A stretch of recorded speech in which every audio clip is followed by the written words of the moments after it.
नमस्कार, स्वागत है आपका बात बेबाक में। आपके साथ मैं हूं अभिषेक कात्यायन। सियासत में मीठे बोल कड़वे बोल ये सब आम बात होती है, लेकिन जब चुनाव का वक्त करीब आता है तो चुनावी माहौल में अच्छे लोग जो होते हैं, जो लोग बहुत नरम रुख वाले माने जाते हैं, जो सॉफ्ट स्पोकन माने जाते हैं, वो भी कई बार कड़वे बोल बोलते हैं, या ये कहें कि वो भी अटैकिंग हो जाते हैं। ऐसे ही हैं बीजेपी के सांसद और केंद्रीय मंत्री रामकृपाल यादव। रामकृपाल यादव को लोग ऐसे नेता के तौर पर जानते हैं जो बहुत सहज अंदाज में बात करते हैं, बहुत सरल अंदाज में बात करते हैं, सॉफ्ट स्पोकन है। लेकिन उसके बावजूद रामकृपाल यादव अब आक्रामक हुए, और आक्रामक होकर उन्होंने न सिर्फ आरजेडी पर बल्कि बिहार में पूरे विपक्ष पर हमला बोला, देश के पूरे विपक्ष पर हमला बोला, और कहा कि विपक्ष जो है, महागठबंधन जो है, वो चोरों का जमावड़ा है। उन्होंने कहा कि चौकीदार की ईमानदारी, चौकीदार की पहरेदारी से ये लोग डरे हुए हैं, और यही वजह है कि सारे चोर मिलकर चौकीदार को हटाने की साजिश कर रहे हैं। अब रामकृपाल यादव जब आक्रामक हो जाएंगे तो जाहिर तौर पर विपक्ष को लगा कि वो इंसान जो अभी सत्ता पक्ष में है लेकिन उसके बावजूद विपक्ष पर इस अंदाज में हमला नहीं बोलता, वो जब इतना गर्म रुख अपना रहा है तो फिर हमला भी उसी तरह का विपक्ष से हुआ। विपक्ष ने रामकृपाल यादव को आईना दिखाने की कोशिश की। आरजेडी के नेताओं ने यह कहा कि रामकृपाल यादव अपना चेहरा चमकाने के लिए यह सब कुछ कर रहे हैं, रामकृपाल यादव अपनी सियासत बचाने के लिए इस तरह के बयान दे रहे हैं। और साथ ही साथ विपक्ष ने यह भी उन्हें कहा कि अपने सियासत में, अपने सियासी करियर का 90% जिस पार्टी में उन्होंने गुजारा है उसे भूलकर वो नए ज्ञान लेकर अब इस तरह के बयान देने लगे। ये रिपोर्ट देखिए।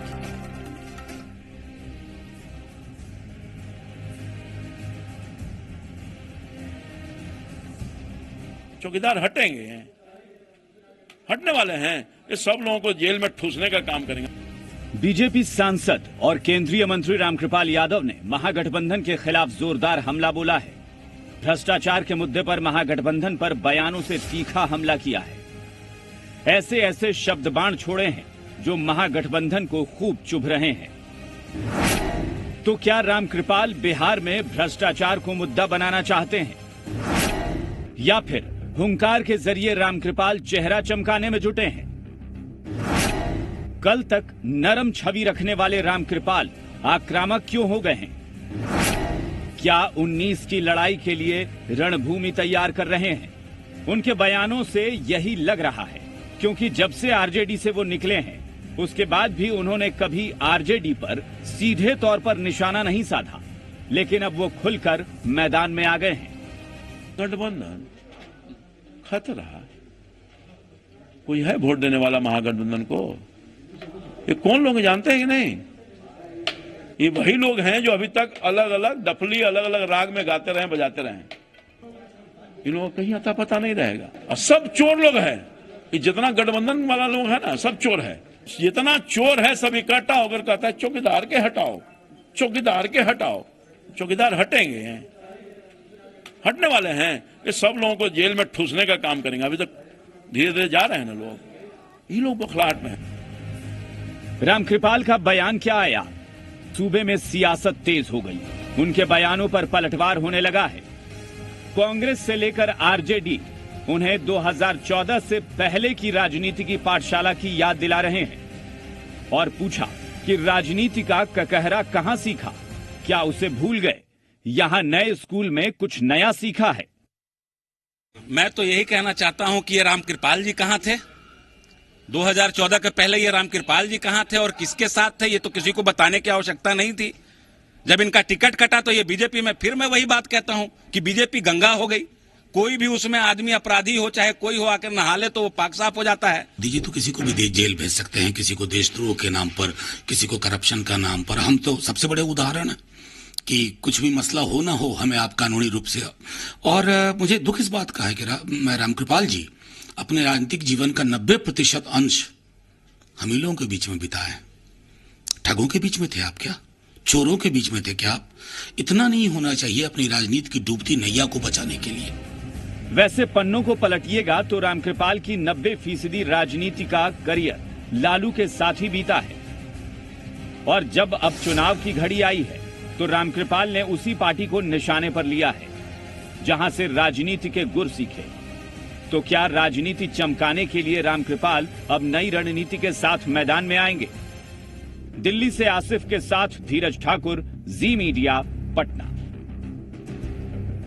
हालांकि अभी ये शुरुआत है, क्योंकि अभी तो चुनाव का ऐलान भी नहीं हुआ है, तारीखों की घोषणा भी नहीं हुई है और अभी से बयानबाजी शुरू हो गई है। कोई कह रहा है कि चौकीदार की ईमानदारी पर सवाल उठाए जा रहे हैं क्योंकि ये सवाल चोर उठा रहे हैं, तो दूसरा पक्ष ये कह रहा है कि राजनीति का ककहरा जहां से सीखा है उसी को आप गाली देंगे, उसी को आप बोलेंगे। ये बताता है कि आप अपना चेहरा चमकाने में लगे हैं। खैर, कौन सही कौन गलत ये सियासी पार्टियां ही तय करती हैं। हमारे साथ चर्चा के लिए जो मेहमान जुड़े हैं उनसे आपका परिचय करा दें। बीजेपी की तरफ से प्रवक्ता प्रेम रंजन पटेल साहब हमारे साथ जुड़े हुए हैं, चर्चा में शामिल होंगे। जेडीयू की तरफ से प्रवक्ता सुहेली मेहता जी हमारे साथ हैं, वो अपना पक्ष रखेंगी। विजय प्रकाश जी हैं, मुख्य विपक्षी दल आरजेडी से विधायक हैं, वो हमारे साथ जुड़े हैं, अपना पक्ष रखेंगे। और हरखू झा जी कांग्रेस के प्रवक्ता, कांग्रेस का पक्ष रखेंगे कि आखिर ये बिहार में सियासत जो है वो किस ओर जा रही है। आप सभी मेहमानों का स्वागत है इस चर्चा में। पटेल साहब, शुरुआत आपसे करते हैं। रामकृपाल यादव अभी बीजेपी के सांसद हैं वर्तमान में और केंद्र में मंत्री भी हैं।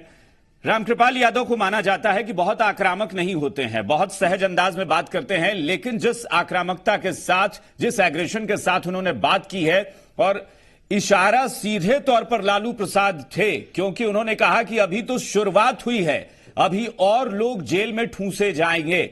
यानी इससे पहले लालू प्रसाद यादव जेल में हैं, इस पर उन्होंने व्यंग्यात्मक टिप्पणी की। आखिर ये क्या है, ये आक्रामकता क्यों आई है? वाकई उन्हें लगता है कि चौकीदार की ईमानदारी पर सवाल उठाकर गलत हो रहा है? देखिए, रामकृपाल जी एक सुलझे हुए व्यक्ति हैं और अच्छे व्यक्ति हैं। उनकी अगर आरजेडी में भी रामकृपाल यादव थे तो हर पार्टी में लोग उनके प्रशंसक थे, प्रशंसा करते थे जी। उनके व्यवहार का, उनके चरित्र का। कहा जाता था कि काजल की कोठरी में भी वह स्वच्छ व्यक्ति है। कभी किसी प्रकार का कोई आरोप वहां भी रह करके रामकृपाल जी पर नहीं लगा। इसलिए वो लगातार आहत रहते थे। वहां का जो आरजेडी में रह करके भी और जिस प्रकार का काम करने का तौर तरीका आरजेडी के लोगों का था, आरजेडी के अंदर था, वहां वो सेट नहीं करते थे और लगातार वो आहत रहते थे। आज भारतीय जनता पार्टी के अंदर में वो है और यहां आने के बाद वो सांसद हुए, मंत्री हैं केंद्र में, और उन्होंने अगर कोई बात ऐसी कही है तो निश्चित रूप से सच्चाई को उन्होंने रखा है। उन्होंने कहा है कि लालू जी अपने कर्मों का फल भोग रहे हैं। अगर वो घोटाला नहीं करते, भ्रष्टाचार नहीं करते, गड़बड़ी नहीं करते तो आज नहीं होते। अपने परिवार के, अपने लोगों के लिए केवल संपत्ति अर्जित करना केवल उनका काम था। जब भी सत्ता मिला, चाहे बिहार के अंदर हो या केंद्र में रेल मंत्री के रूप में हो, उन्होंने जो ऐसे विभिन्न प्रकार के लोगों को ठिका देने के नाम पर, नौकरी देने के नाम पर या अन्य लोगों को जो ऐसे लाभ पहुंचाने के नाम पर अपना लाभ केवल करता ये बात जरूर है कि आरजेडी के नेता कह रहे हैं कि रामकृपाल यादव अचानक से आक्रामक हुए हैं, परिवार के लोग। बिल्कुल, क्योंकि पटेल साहब पहले भी हमने देखा है कि जब लालू लीला बीजेपी ने जारी की थी तो रामकृपाल यादव मंच पर वो पुस्तक लेकर खड़े थे। सब जांच कर रहा है तो निश्चित रूप से उनको भी जेल जाना पड़ेगा। आरोप तय हो गया है। हाँ। अब तेजस्वी यादव के ऊपर तो आरोप तय हो गया है, चार्जशीट हो गया है, तो जाना ही पड़ेगा जेल। विजय प्रकाश जी, उन्होंने उजागर किया। विजय प्रकाश जी, ये बताया जा रहा है, उन्हें आईना दिखाया जा रहा है कि 90% अपनी सियासत उन्होंने आरजेडी के साथ की है, लेकिन इस बात को नहीं भूलना होगा कि लालू लीला के विमोचन के समय, उसके प्रकाशन के समय रामकृपाल यादव उस मंच पर मौजूद थे और लालू लीला हाथ में लेकर उन्होंने लालू प्रसाद यादव के खिलाफ खूब आग उगले थे। देखिए कात्यायन जी, जब भारतीय जनता पार्टी में वो चले गए, एनडीए में चले गए, तो उनका राग तो उनको अलापना है, नहीं तो उनका भी हश्र वही हाल हो जाएगा जिस तरीके से आज गिरिराज सिंह जी बोलते बोलते थक गए और अंतिम में उनका नवादा कट रहा है टिकट। कहीं इनका भी नहीं कट जाए, जेडीयू के खाते में न चला जाए, इसलिए इनको तो बड़बोलापन बनकर जो है बोलना ही पड़ेगा। लेकिन रामकृपाल जी हम लोगों के बड़े भाई हैं। दुर्भाग्य है कि उनके मुंह से ऐसा शब्द निकलना, जो पार्टी, जिस पार्टी को मां के रूप में वह जो है तैयार करने के काम किए और वहीं से उनकी पहचान बनी, अन्यथा उनको स्टेशन पर का, प्लेटफॉर्म पर का पॉकेटमार के रूप में और लॉटरीबाज के रूप में यही भारतीय जनता पार्टी और जेडीयू के लोग कहा करते थे कि यह पॉकेटमार है स्टेशन का, यह जो है लॉटरीबाज है स्टेशन का, और इसको जो है लालू यादव बहुत महत्व पटना को बर्बाद कर दिया है। यही सब जो है कह कह कर जो है इन लोगों ने उनको जो है सुशोभित करने का काम करते थे, नामाकरण करने का काम करते थे। लेकिन दुर्भाग्य है कि जो व्यक्ति भारतीय जनता पार्टी में चला जाता है वह शुद्ध हो जाता है, वह जो है गंगा नहा लेता है, उसमें जो है कोई कमी नहीं रहता है, कोई खामी नहीं रहता है, और उसके बाद अपने पद को बचाने के लिए, अपने गरिमा को बचाने के लिए अनेक तरह के शब्दों विजय प्रकाश जी, मेरा सवाल बहुत सीधा सा था। आखिर ऐसा क्या हो गया कि जो रामकृपाल यादव कल तक सीधा हमला नहीं बोलते थे लालू प्रसाद का नाम लेके या आरजेडी का, वो आखिर लालू प्रसाद यादव को चोर कहने से भी बाज नहीं आए? ऐसा क्या हो गया? अरे ऐसा इसलिए हुआ कि उनका टिकट कट रहा है, वो आप जाएंगे कहां? उनकी हस्ती और है क्या? उनको जिस कारण से लाया गया था वह तो उनमें से कोई दम निकला नहीं। उनके प्रति जो है कुछ जागरूकता ने मंत्री भी बनाया गया। यानी मनोज झा जी जो कह रहे हैं वो सही है कि पॉलिटिकल करियर बचाने के लिए वो ऐसा कर रहे हैं। पॉलिटिकल करियर बचाने के लिए, अपने भविष्य को बचाने के लिए उनको अलापना है। मोदी मोदी कहना पड़ेगा, नहीं तो उनका टिकट भी कट जाएगा। पटेल साहब छोटी सी टिप्पणी इस पर चाहेंगे? बैठे हुए टिकट लेने पटेल साहब, क्योंकि हम उसके बाद सुहेली मेहता जी के पास चलेंगे। पटेल साहब छोटी सी टिप्पणी। ज्यादा गंदा शब्द का प्रयोग करना ठीक है, उचित नहीं लगता, क्योंकि हम लोगों के बड़े भाई के रूप में उनको। ठीक है, पटेल साहब से छोटा सा जवाब जी। हाँ, नहीं, राम कृपाल जी लगातार राष्ट्रीय जनता दल में रहे, लेकिन केवल जो है से लालू जी अपनी बेटी के लिए उनका टिकट काटने का काम किया था। वो लड़ना चाहते थे पाटलिपुत्रा पिछली चुनाव में, और उन्होंने उनको टिकट नहीं दिया। उन्होंने कहा दिया कि मीसा भारती चुनाव लड़ेंगी। अंतोगत्ता उन्होंने वहां से रिजाइन किया, भारतीय जनता पार्टी में आए, और यहां हम लोगों ने टिकट दिया, चुनाव जीते, केंद्र में मंत्री बने। अगर आरजेडी में वो रहते, आरजेडी कई बार यानी आप ये कहना चाहते हैं कि आपने उनकी काबिलियत को समझकर उसको सम्मान दिया, लेकिन कभी राम कृपाल जी को उस पार्टी के अंदर में कोई तवज्जो नहीं दिया गया, कहीं कोई सम्मान नहीं दिया गया। लेकिन भारतीय जनता पार्टी ठीक है, हो गया। विजय प्रकाश जी हम फिर आएंगे आपके पास। उनकी हैसियत पटेल साहब और उस मुताबिक उनका वही सम्मान किया। ठीक है, सुहेली मेहता जी, एक बात बताइए, क्या वाकई ऐसा है कि रामकृपाल यादव का टिकट कटने का डर है? एक मिनट, विजय प्रकाश जी और पटेल साहब, विजय प्रकाश जी हम फिर आपके पास आएंगे। पार्टी अपना हैसियत ठीक है, फिर हम आपके पास आएंगे। विजय प्रकाश जी, एक मिनट, सुहेली मेहता जी से टिप्पणी ले लें। सुहेली मेहता जी, भारतीय जनता पार्टी स्वीकारता है। ठीक है, सुहेली मेहता जी, क्या वाकई रामकृपाल यादव का टिकट कटने वाला है? इस डर से वो बयान दे रहे हैं, या उन्हें भी लगता है कि नहीं, चौकीदार की ईमानदारी पर सवाल उठाकर गलत हो रहा है? क्या बात है? अब देखिए, आरजेडी के लोग पिछले कुछ महीनों से ज्योतिष विद्या को अपनाना शुरू किए हैं। अब ये कैसे जानते हैं किसका टिकट कट रहा है, किसका नहीं? ये तो हर पार्टी में संसदीय दल के अधिकार क्षेत्र के अंदर आता है कि किसका टिकट कट रहा है, किसको टिकट मिल रहा है। इसलिए ये बात कहना कि इस तरह से कि टिकट कट रहा है, बताइए कौन जान रहा है अपने दल की बात? अभी जो यहाँ पर आप हम ही से पूछिएगा हमारी पार्टी में कौन टिकट लेगा, किसका टिकट कट रहा है, किसको मिल रहा है, तो हम क्या जान रहे हैं इस चीज? बिल्कुल, वो पार्टी नेतृत्व का फैसला है।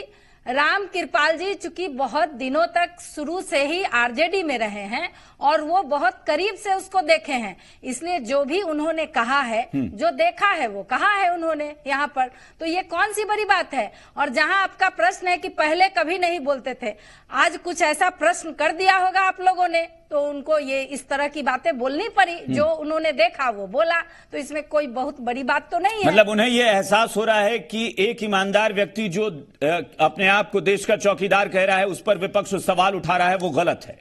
उन्हें ऐसा एहसास हुआ। ये तो पूरे देश को एहसास हो रहा है कि जो हमारे देश के चौकीदार हैं, आदरणीय प्रधानमंत्री श्री नरेंद्र मोदी, वो देश के भ्रष्टाचारियों को किस तरह से उसको सजा दिलवा रहे हैं, ये तो दुनिया देख रही है, पूरा देश देख रहा है कि किस तरह देश के प्रति उनको प्रेम है। और लेकिन सुहेली मेहता जी, विपक्ष ने इसको नारा बना लिया है। हर मंच पर विपक्ष कह रहा है कि चौकीदार चोर है। ये राफेल मुद्दा से शुरू हुआ, राहुल गांधी ने उठाया मुद्दा और अब विपक्ष का नारा है ये। तो विपक्ष क्या करेगा? विपक्ष तो घबराया हुआ है, वो देख रहा है कि हम कहीं हैं ही नहीं यहाँ पर। जिस तरह से आदरणीय प्रधानमंत्री जी ने देश में भ्रष्टाचारियों को जेल के अंदर भेजा, बिहार में मुख्यमंत्री जी ने जिस तरह से अपराधियों को जेल के अंदर भेजा, तो ये तो जग जाहिर है, सर्वविदित है कि जो हो रहा है वो दुनिया देख रही है। तो विरोधी को कहने से क्या होगा? विरोधी ठीक है, हरखू झा जी इस पर बताएंगे। हरखू झा जी, और करेंगे क्या? हरखू झा जी, ये कांग्रेस की तरफ से शुरुआत की गई थी कि चौकीदार चोर है। आज रामकृपाल यादव केंद्रीय मंत्री बिहार से, उन्होंने ये बयान दिया कि पूरा महागठबंधन चोरों का जमावड़ा है और वो एक ईमानदार चौकीदार को हटाना चाहते हैं ताकि चोरी की छूट मिल जाए। और ये कांग्रेस ने ही शुरू किया था कि चौकीदार चोर है। भारतीय जनता पार्टी में ये एक प्रवृत्ति हो गई है कि जहां प्रधानमंत्री अपनी मर्यादा को खो चुके हैं, जहां उनके राष्ट्रीय अध्यक्ष अपनी मर्यादा को खो चुके हैं, और हमारे दल से हो या आरजेडी से हो या और अन्य दल से जो भी लोग उसमें गए हैं, वो उस मर्यादा के अधीन आ गए हैं कि जब प्रधानमंत्री इस तरह की बात बोल रहे हैं, राष्ट्रीय अध्यक्ष इस तरह की बात बोल रहे हैं, तो एक प्रतियोगिता सा उनके दल में हो गया है कि कौन कितना नीचे तबके के शब्द का कौन सी बात बोल रहे हैं, जरा सब बताइए इनको। जनता में या मीडिया में कौन सी बात ऐसी बोल रहे हैं जिसके प्रति इनको आपत्ति है? सवाल है, तो यदि उन्होंने ये शब्द का यूज किया है, हरखू झा जी, मैं इसमें एक सवाल जोड़ूंगा। अगर आज महागठबंधन को उन्होंने चोर कह दिया तो आपको लग रहा है कि वो स्तर नीचे जा रहा है? आपके राष्ट्रीय अध्यक्ष ने कहा है कि प्रधानमंत्री चोर हैं, खुलकर कहा है। हम अभी भी कह रहे हैं कि ये राष्ट्रीय मुद्दा हो चुका है, हमारे राष्ट्रीय अध्यक्ष ने इसको। तो फिर रामकृपाल यादव ने कह दिया तो स्तर आपको नीचे क्यों लगने लगा? 2019 का जो चुनाव होने के लिए जा रहा है, उसमें ये प्रथम मुद्दा रहेगा कि चौकीदार चोर है। इस पर बहस करवा रहे हैं? नहीं, बहस करवा रहे हैं, लेकिन ये मुद्दा है।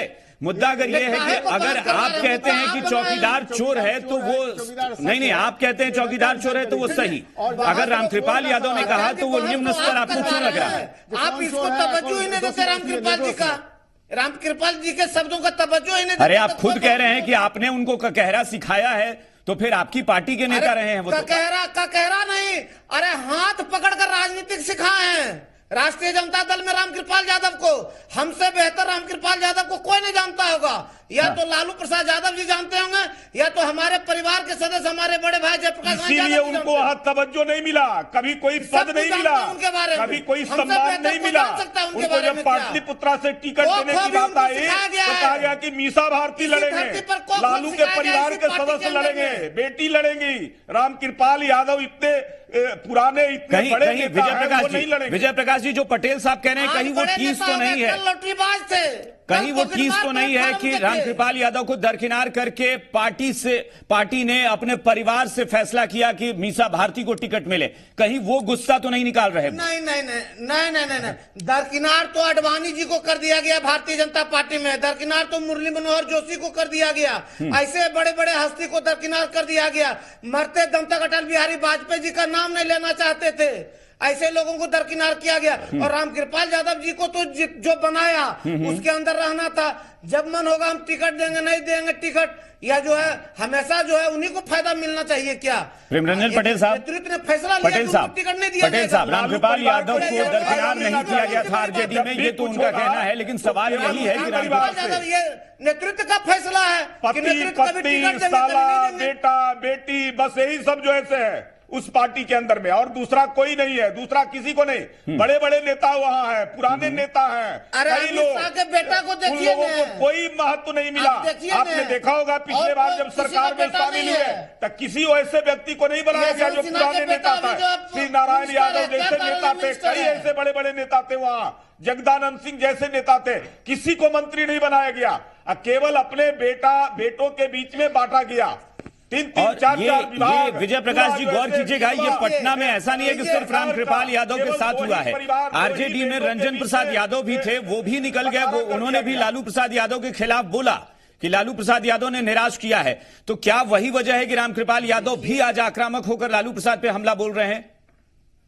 आप एक चीज आपको मालूम होगा, हाँ, एक कहावत है दुनिया में कि एक गधा था, गधा पर जब जो है शिव जी का मूर्ति भोला जी का मूर्ति, दुर्गा जी का मूर्ति रखा जाता था, बाजार गांव गांव घूमता था, सबको प्रणाम करता था। प्रणाम करने के बाद लगता था कि हमको सब प्रणाम भी करता है और हम पर जो है इतना बोझ भी डाले हुए। एक दिन वह गधा जो है बोझ सब गिरा दिया। उसके बाद जब घूमने लगा गांव में तो हर एक व्यक्ति कहने लगा गधा है, गधा है। इसीलिए जब तक आदरणीय लालू यादव का हाथ, चाहे वह रंजन यादव हो, चाहे रामकृपाल यादव हो, सब पर जब तक रहा तब तक जो है ठीक था। और उसके बाद जो है वो सोचे कि इनका जितना काम है, जितना हम हक और अधिकार दिए हैं, उसके बाद और दूसरों को एक और सवाल जो हम सुहेली मेहता से लेना चाहेंगे। सुहेली मेहता जी, एक बात बताइए कि बार बार ये कहा जा रहा है कि रामकृपाल यादव को दरकिनार करके मीसा भारती को टिकट देने का फैसला हुआ। विजय प्रकाश जी, इस पार्टी में भारतीय जनता पार्टी हो या एनडीए के लोग हो, हमेशा लोगों को बेइज्जत करने का और अपने ठीक है पटेल साहब प्लीज, पटेल साहब पटेल साहब और विजय प्रकाश जी प्लीज, पटेल साहब प्लीज सुहेली मेहता जी से एक सवाल ले लें क्योंकि हमारे पास वक्त कम है। एक मिनट कप्तान जी, 1 मिनट नहीं 10 सेकंड में बोलिए जी। आप इन्हीं से पूरा बुलवा लीजिए, आप इन्हीं से बुलवाइए पूरा। मुख्यमंत्री जी किस तरह से अच्छा ठीक है सुहेली मेहता जी, मेरा एक सवाल यह है कि बार बार कहा जा रहा है कि रामकृपाल यादव को दरकिनार करके मीसा भारती को टिकट देने का फैसला हुआ, जिसकी वजह से वो बोल रहे हैं। मेरा एक सवाल उससे आगे बढ़कर अगले चुनाव के लिए, क्या मीसा भारती पटना से चुनाव लड़ सकती हैं? इस वजह से रामकृपाल यादव ने अभी से उस परिवार के खिलाफ माहौल बनाना शुरू कर दिया है, क्या ये हो सकता है? तो इसमें कौन बड़ी बात है? उस परिवार की वो लड़की है तो वो चुनाव लड़ेंगे ही। उसके अलावा वहां पर कैंडिडेट ही कौन है? अगर कोई है भी योग्य है तो उन्हें टिकट नहीं मिलेगा। नहीं मतलब तो लालू परिवार के खिलाफ माहौल बना हुआ है या रामकृपाल यादव बना रहे हैं? ये मेरा सवाल है। उसी परिवार के ही लोगों को वहां पर टिकट मिलेगा। हाँ हरखू झा जी थे वहाँ, हरखू झा जी बहुत छोटी सी टिप्पणी, चुपचाप रहिए। क्या मीसा भारती चुनाव लड़ेंगी? ये ऐसा लग रहा है रामकृपाल यादव को, इसलिए ये सब कुछ हो रहा है। ये आरजेडी संसदीय बोर्ड तय करेगा कि कौन कहां से चुनाव लड़ेगा, ये अभी प्रश्न नहीं है। आपने जो डिबेट चलाया है वो बेटा बेटी के अलावा लड़ेगा कौन वहां पर? और रामकृपाल जी का भाषण जो मैंने पूर्व में भी बताया था कि जहां प्राइम मिनिस्टर है एकदम से अपनी मर्यादा खो चुके हैं, भारतीय जनता पार्टी के अध्यक्ष अपने मर्यादा खो चुके हैं, तो वहां गिरिराज क्या मर्यादा खोए हैं वो भी जरा प्रश्न किया जाए। अभिषेक जी क्या मर्यादा खोए हैं? उसका जवाब हरखू झा जी नहीं दे रहे हैं कि मर्यादा कहाँ उन्हें लग रहा है कि दिया गया है। सचेत करने का काम किया, करने का काम किया, इसलिए छुपाया गया। 2 महीने के अंदर चलिए, राहुल गांधी ने इस अभियान की शुरुआत की थी और राहुल गांधी ने ही कहा था कि चौकीदार चोर है, जिसे पूरे विपक्ष ने अपना लिया और अब उसका जवाब एनडीए की तरफ से दिया जा रहा है। ये जाहिर तौर पर अभी और बातें आगे बढ़ेंगी। बहुत बहुत शुक्रिया प्रेमरंजन पटेल साहब, सुहेली मेहता जी, विजय प्रकाश जी, हरखू झा जी, बहुत बहुत शुक्रिया। ये कड़वाहट या ये बयान, आरोप प्रत्यारोप कहां तक बढ़ेगा, ये चुनाव के ऐलान के बाद अभी देखते जाइए आगे आगे होता है क्या। बहुत बहुत शुक्रिया आप सबका। बात बेबाक में फिलहाल इतना ही। बने रहिए जी बिहार झारखंड के साथ। नमस्कार।